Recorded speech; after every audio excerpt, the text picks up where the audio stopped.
Let's suppose that plastic is as horrible as our friends on the left in the environmental movement think it is. It's noxious, it's a poison, it's just very bad. Whereas paper is great.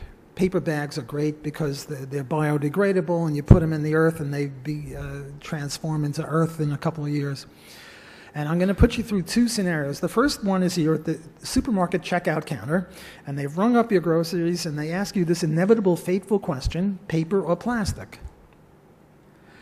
Now, in most places, or it used to be in groceries, they wouldn't explicitly charge you for it any more than they would charge you for the lighting or for the cleaning the hallways or anything like that. But let's suppose that they charged you a penny each. Do you now have any incentive to eschew the evil plastic and embrace the good paper? No, because it's a penny versus a penny. But there are more costs to paper and plastic bags than the cost of production. There's also the cost of disposal. Well, in most cases, you're not led as if by Adam Smith's invisible hand to do the right thing either, namely not use the plastic and use the paper, because they've municipalized or nationalized the garbage dumps. And you usually pay for garbage removal through taxes, so it doesn't matter. But that's the problem. Suppose now that we privatized garbage dumps, we privatized waste disposal areas.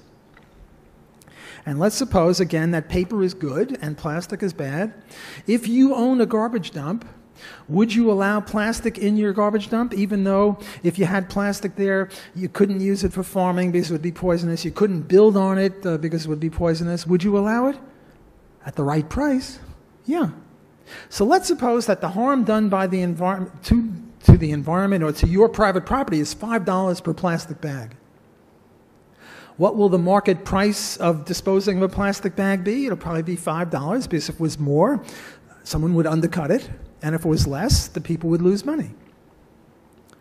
Well, now you're back at the supermarket checkout counter, and instead of a penny versus a penny, it's 5.01 versus 2 cents. Yes, it's a penny to buy either of them, but it's $5 to dispose of the plastic for a total of 5.01 versus a penny to dispose of the paper for a grand total of 2 cents. Now the invisible hand is working. Now you're being led to use the good environmental thing, namely paper, and not plastic, because now the market is allowed to work. The reason the market wasn't allowed to work before is because they municipalized, the government took over the garbage dumps and didn't charge a price that reflected the true harm to the environment. Now, there is this guy, Rathje, R-A-T-H-J-E, who is a garbologist. I'm not kidding, there is such a thing as a garbologist. He's a guy who analyzes garbage. I mean, nobody grows up, what do you want to be when you grow up? I want to be a garbologist, but nobody grows up wanting to be a proctologist either, so it all works out in the end. And according to Rathje, the very opposite is the case. Plastic is inert. Paper is bad. Paper, especially telephone books that they used to have before electronic, creates methane gas and stuff.